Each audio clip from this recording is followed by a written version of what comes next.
ಸಂಘಟನೆಗಳು ಮತ್ತು ವೀರಶೈವ ಮಹಾಸಭಾದಿಂದ ಒತ್ತಾಯ ಮಾಡಿ ಈಗ ನಿಮಗೆಲ್ಲರಿಗೂ ಗೊತ್ತಿದೆ, ಅವನೂರು ವರದಿ ಜಾರಿಗೆ ಬಂದಾಗ ಸ್ವಾಗತ ಮಾಡಿದ್ರ, ಮಂಡಲ ಆಯೋಗ ವರದಿ ಜಾರಿ ಬಂದಾಗ ಸ್ವಾಗತ ಮಾಡಿದ್ರ, ಚಿನ್ನಪ್ಪ ರೆಡ್ಡಿ ವರದಿ ಬಂದಾಗ ಸ್ವಾಗತ ಮಾಡಿದ್ರ, ಎಲ್ಲ ವಿರೋಧ ಇದಿದೆ ಪ್ರಜಾಪ್ರಭುತ್ವದಲ್ಲಿ. ಆದ್ರೆ ನಾವು ಕೋಟ್ಯಾಂತರ ರೂಪಾಯಿ ವೆಚ್ಚ ಮಾಡಿ ಸಿದ್ದರಾಮಯ್ಯನವರಂತ ಒಬ್ಬ ಸಾಮಾಜಿಕ ನ್ಯಾಯದ ಅಧಿಕಾರ ಮುಖ್ಯಮಂತ್ರಿ ಇದ್ದುದರಿಂದ ಇವತ್ತಿಡೀ ರಾಜ್ಯದ ಎಲ್ಲ ಜಾತಿ ಜನಾಂಗದವರ ಸ್ಥಿತಿಗತಿಗಳ ಬಗ್ಗೆ ಅಧ್ಯಯನ ಮಾಡತಕ್ಕಂತ ಒಂದು ಸಾಮಾಜಿಕ ಶೈಕ್ಷಣಿಕ ಸಮೀಕ್ಷೆ ನಡೆದಿದೆ. ಈ ಸಮೀಕ್ಷೆದ ವರದಿ ಹೊರ ಬರಲಿ, ಎಲ್ಲರ ಕೈ ಸೇರ್ಲಿ, ವಿಧಾನಸಭೆಗೆ ವಿಶೇಷವಾದಂತಹ ಒಂದು ಅಧಿವೇಶನವನ್ನ ತಕ್ಷಣ ಕರೆದು ಅಲ್ಲಿ ಮಂಡಿಸಿ ಅವ್ರ ಕೈಯಾಗೆಲ್ಲ ಕಾಪಿ ಕೊಡ್ಲಿ, ಸಾರ್ವಜನಿಕರಿಗೆಲ್ಲ ಒಂದೊಂದು ಕಾಪಿ ಕೊಡಿ ನೋಡ್ಲಿ. ಒಕ್ಕಲಿಗ ಶಾಸಕರು ಈಗ ಕುಣಿಗಲ್ ರಂಗನಾಥ್ ಅದನ್ನ ಒಪ್ಪೋದಕ್ಕೆ ಸಾಧ್ಯ ಇಲ್ಲ ಅಂತ ಹೇಳಿದಾರಲ್ಲ ಸರ್. ಹೇಳಿ, ಪಾಪ ಅವ್ರು ನೋಡಿಲ್ಲ,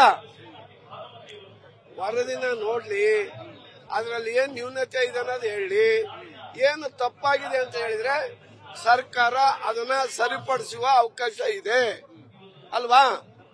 ಅನಾವಶ್ಯಕವಾಗಿ ವಿರೋಧ ಮಾಡೋದು ಸರಿಯಲ್ಲ, ಅವೈಜ್ಞಾನಿಕವಾಗಿದೆ ಅಂತಂದು ಹೇಳೋದು ಕೂಡ ಸರಿಯಲ್ಲ. ಜಾತಿ ಸಮುದಾಯದಲ್ಲಿ ಗಣತಿಯಲ್ಲಿ ಮುಸ್ಲಿಂ ಸಮುದಾಯ ರಾಜ್ಯದಲ್ಲಿ ಪರಿಶಿಷ್ಟ ಪಂಗಡಗಳಿಗಿಂತ ಮುಸ್ಲಿಂ ಸಮುದಾಯ ನಂಬರ್ 1 ಇದೆ ಅನ್ನುವಂತ ಅಂಕಿ ಅಂಶಗಳು ಬಂದಿದ್ದಾವೆ. ಇದನ್ನ ಒಪ್ಪಕೊಂಡಿದ್ದಾರೆ ಪರಿಶಿಷ್ಟ ಜಾತಿ ಜನ, ಎಲ್ಲರೂ ಒಪ್ಪಬೇಕು. ಅಂದ್ರೆ ಮುಸ್ಲಿಂ ಜಾತಿ ಯಾವುದೇ ಜಾತಿ ಯಾರಿಗೂ ಗೊತ್ತು, ಮುಸ್ಲಿಮರು ಜಾಸ್ತಿ ಇದ್ರು ಕೇಳ್ರಿ, ನೀವು ನೋಡಿದೀರಾ ವರದಿನ?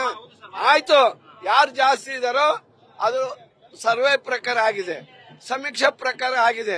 ನಿಮ್ ಕೈ ಕಾಪಿ ಕೊಡ್ತೇವೆ, ಹೋಗಿ ಅವ್ರನ್ನ ಚೆಕ್ ಮಾಡಿ, ಸುಳ್ಳು ಬರ್ದಾರ ನಿಜ ಬರ್ದಾರ ಅಂತಂದೇಳಿ ಎಲ್ಲದನ್ನು ಕೂಡ ವೆಬ್ಸೈಟ್ಗೆ ಹಾಕಿ ಪ್ರಿಂಟ್ಔಟ್ ತಗೊಳ್ರಿ. ಯಾವ್ಯಾವ ಹಳ್ಳಿಯಲ್ಲಿ, ಯಾವ್ಯಾವ ಬೀದಿಯಲ್ಲಿ, ಯಾವ್ಯಾವ ವಾರ್ಡಿನಲ್ಲಿ, ಯಾವ್ಯಾವ ಗ್ರಾಮದಲ್ಲಿ, ಯಾವ್ಯಾವ ಗ್ರಾಮ ಪಂಚಾಯತಿಯಲ್ಲಿ ಎಷ್ಟೆಷ್ಟು ಜನ ಇದ್ದಾರೆ ಅನ್ನೋದನ್ನ ಬಹಳ ನಿಖರವಾಗಿ ವೈಜ್ಞಾನಿಕವಾಗಿ ಈ ಸಮೀಕ್ಷೆಯನ್ನ ನಾನೇ ಮಂತ್ರಿಯಾಗಿ ಮಾಡಿಸಿದ್ದೇನೆ. ಯಾರೋ ಬೀದಿಗೆ ಹೋಗೋ ಜನರಿಂದ ಮಾಡಿಸಿದ್ದಲ್ಲ. ಜಿಲ್ಲಾಧಿಕಾರಿಗಳು ಏನ್ರಿ, ಜಿಲ್ಲಾ ಪಂಚಾಯತಿನ ಮುಖ್ಯ ಕಾರ್ಯನಿರ್ವಹಣಾಧಿಕಾರಿಗಳು, ಅಸಿಸ್ಟೆಂಟ್ ಕಮಿಷನರ್, ತಹಸೀಲ್ದಾರ್ ಇವರ ಉಸ್ತುವಾರಿಯಲ್ಲಿ ನಡೆದಂತ ಈ ಸಮೀಕ್ಷೆ ಬಹಳ ವೈಜ್ಞಾನಿಕವಾಗಿ ಆಗಿದೆ. ಈ ಸಮೀಕ್ಷೆಯನ್ನು ನೋಡ್ಕೊಂಡು ಬಿಹಾರದವರು ಕಾಪಿ ಮಾಡಿ ಇವತ್ತು ಅವರಿಗಾಗಲೇ ಮಾಡಿ ಆ ರಾಜ್ಯದಲ್ಲಿ ಜಾರಿ ತಂದಿದ್ದಾರೆ. ಅದರಿಂದ ಇದನ್ನು ಹೊರ ಬರೋವರೆಗೂ ಕೂಡ ನೀವು ತಕರಾರು ಮಾಡೋದು ಸರಿಯಲ್ಲ. ಈಗ ಒಂದು ಗರ್ಭಿಣಿ ಹೆಣ್ಣು ಒಬ್ಬನ ಹೆಣ್ಣು ಬೇಕು ಅಂತ ಹತ್ತಿ ಗಂಡ ನನಗೆ ಗಂಡು ಬೇಕು ಅಂತಾನೆ, ಗಂಡ ಬೇಕು, ಹೆಣ್ಜಿ ಕಡೆಯವರು ಹೆಣ್ಣು ಬೇಕು ಅಂತಾರೆ. ಇನ್ನು ಗರ್ಭದಲ್ಲಿದೆ, ಅದು ಹೊರ ಬರ್ಲಿ, ಹೆಣ್ಣು ಗಂಡು ಅನ್ನೋದು ನೋಡ್ಕೊಳ್ರಿ. ಆಮೇಲೆ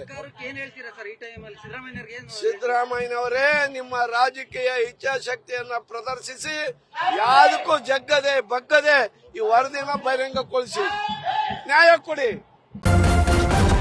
ನ್ಯೂಸ್ ಫಸ್ಟ್, ನಿರ್ಭೀತಿಯಿಂದ ನಿಮ್ಮ ಪರವಾಗಿ.